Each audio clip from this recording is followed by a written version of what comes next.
Hey guys, my name is McKinley. I collect records, and today I got a really good record haul. I was finally able to go somewhere and actually get some records, which I don't get a chance to do very often. So when I do, I normally get a lot and spend a little bit too much money. So it's gonna be two separate videos. I got 25 records, so I'm gonna do 13 this time I think, and then 12 in the next video. So I'm gonna go ahead and get started. First record I got is one that everybody kind of talks about in videos, and I finally just broke down and got it. I finally ran into it. Rhinoceros. Really good blues, hard rock, I would say, from 1968. I think this is their second record. And the inside of this is pretty cool. Now, this is just a really good one. Everybody's been talking about it.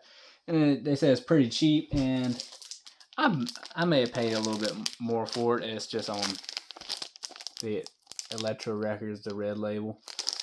I paid $15 for it. You know, I think I probably could have got it a little bit cheaper, but hey, I'm going to enjoy it.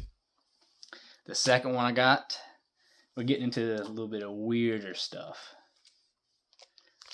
The Savage Rose Refuge. These guys are from Denmark, and this is from 1971, and this is just like really soulful rock and roll. She's got one heck of a voice. She's got some crazy hair going on too. Just really good soul rock, hints of blues, hints of a little bit of prog stuff going on, and it's on a really cool Dutch label that I have never seen before. It's on, let's see, Gregar Records. It's really clean, and you know, some of it's in English, some of it's in Dutch, whatever they speak in Denmark. And I'd never even heard of the band. It just looked really cool, and I've enjoyed it so far. And I believe that's their 5th album. And I don't know if they have many more after that. But Savage Rose is really good. Now this, I'd never heard of this either. When I go to record stores, I like buying, of course, stuff I want. Also, stuff that I've never heard of, so I can explore new music. And this one, I'd heard of them, but I didn't realize I'd heard of them. But not this particular record. And I don't really know how you pronounce it. Less Sinners or Lost Sinners. And it's not a name of the title, it's just a question mark. That's the name. These guys are from Canada. And, just like anybody that speaks different languages, some of it's in French, some of it's in English. Surprisingly good. Really easy, like poppy, prog, psych stuff. Like if you were to start recommending music, this kind of, if somebody wants to get a little weirder with their music, this is actually a really, really good record to start them off with. It's from 1975. I don't know how many records they had before this, maybe 2 or 3, but this is really cool, and this is on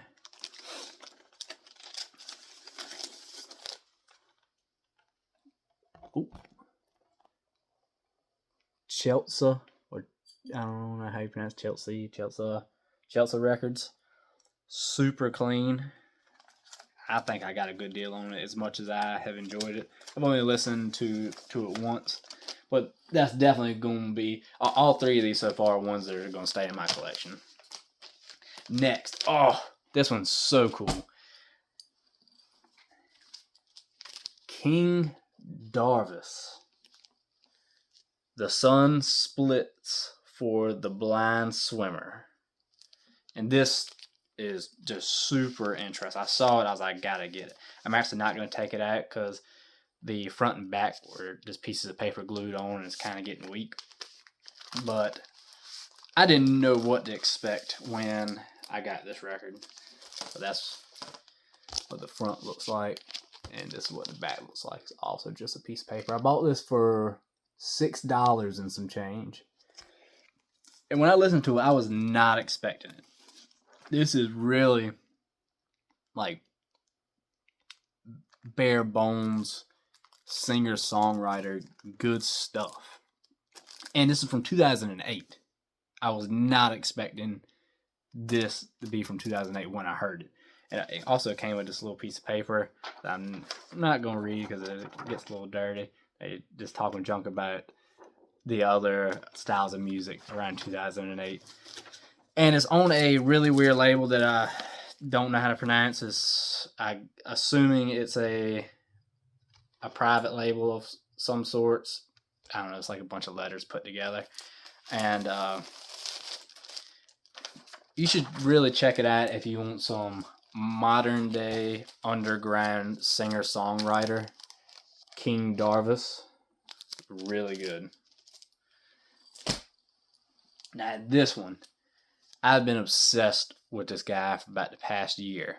And I was so unprepared to find one of his records in a record store.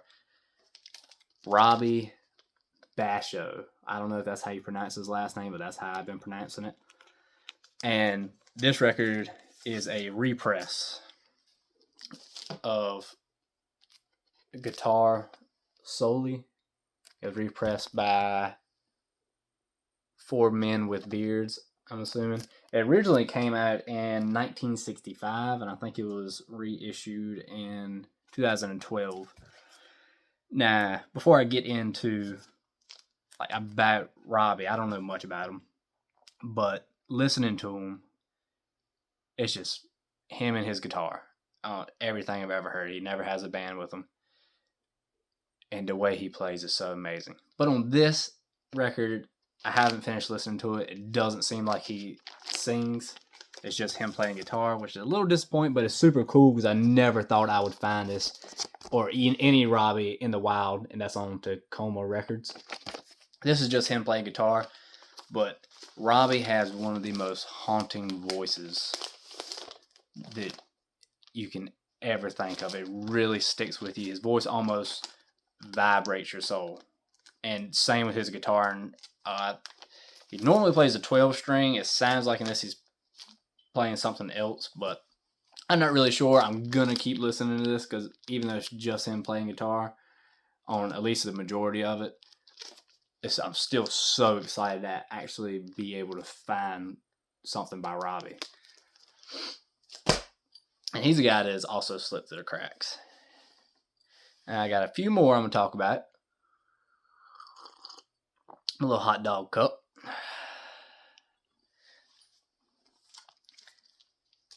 Swallow.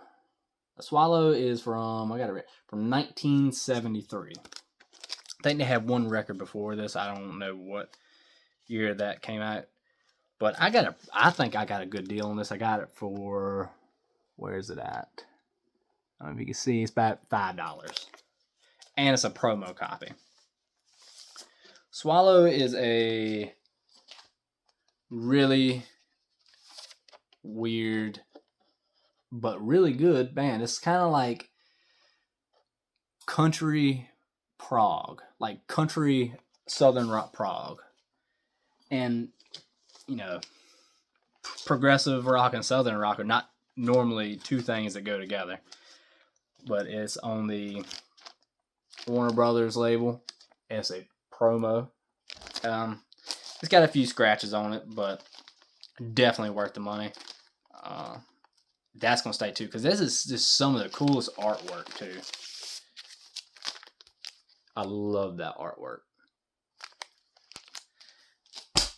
And this one, I'm not going to spend too much time on it. It did come with something really cool. This is No So, Pulsating Gourd. It's a punk record. I like punk, but this is like the type of punk I'm not really into. But I was at Sorry State Records, and this is something they produced on their label, and I'm always going to produce them. It's super. I mean, this is so cool. That's such a pretty record, but it's just not really my genre. And it came with this poster, I don't really feel like unfolding it because it's not any pictures. It's kind of like comics and words. It's printed on like actual the same stuff that newspaper is made out of, and I thought that's really neat. But I don't know if this one's going to be sticking around. But for now, it is really interesting, and I'm going to keep on buying anything that's on Sorry State Records just because the owner's really cool. Let's see. This, I had never heard of these guys, and something told me to get it. It was only $6, and it's beat down pretty bad. But it's the first record I picked up all day. This is the Fabulous Rhinestones. This rocks. And not rock in like a heavy or hard way. This is good old. It's kind of beats. I even did a tape job on top and on the bottom. I know some people don't like that, but since I'm gonna be handling it a lot, I went ahead and taped it up. But this is like good classic blues rock, but they have also got this horn section that brings a certain amount of funk into it, and it's really cool. It's pretty beat up, but it seems to play great. And this is on Just Sunshine Records. I think this is my first one on Just Sunshine Records. A lot of these labels I got today were, new labels like the Savage Rose. Let's see. All right, see what we got next. I'm gonna go ahead and show both of these. Lighthouse, Piecing It All Together. That's from 1970. And Lighthouse, Sunny Days.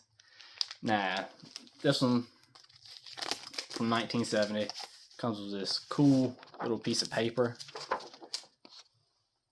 And it says, war would take, I can't read that like that. War would take them all, war would take them all, love.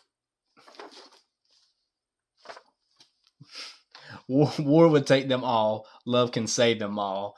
The young lighthouse plays for peace. I thought that was pretty cool.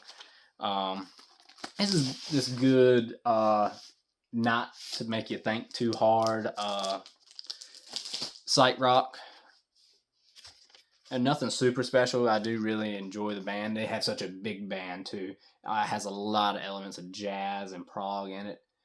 This is it hits on everything. If you're not such a prog guy, which like me, I'm trying to get into it. It really softens the blow to have other subgenres mixed with it, and that's just on RCA, Orange Label. Let's see. And the second one, this came out in 1970.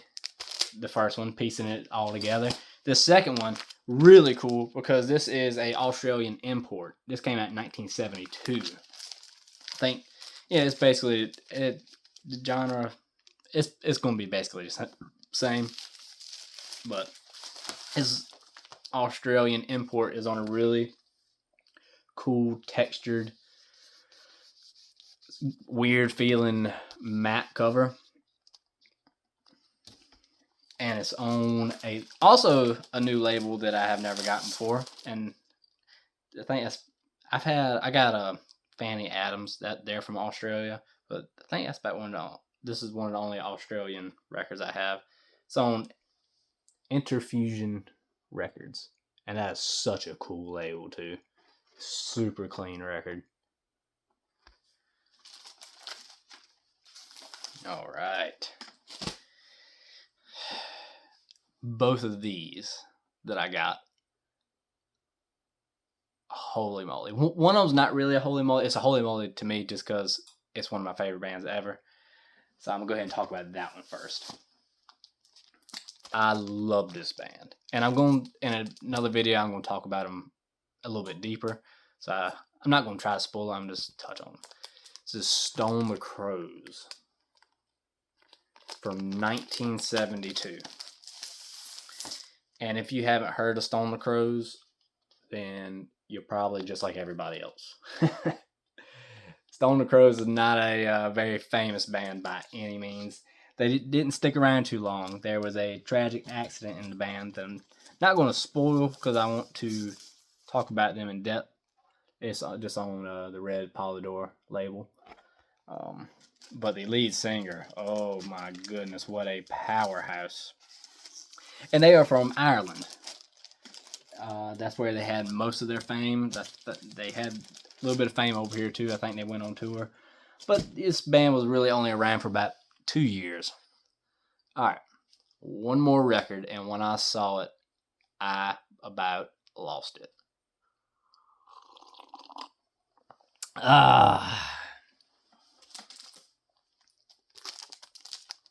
Emmett Finley on Poison Ring Records, which, if you remember from my first video, I got my first Poison Rings record that was on the Poison Ring label called Pulse. That was a blues rock band.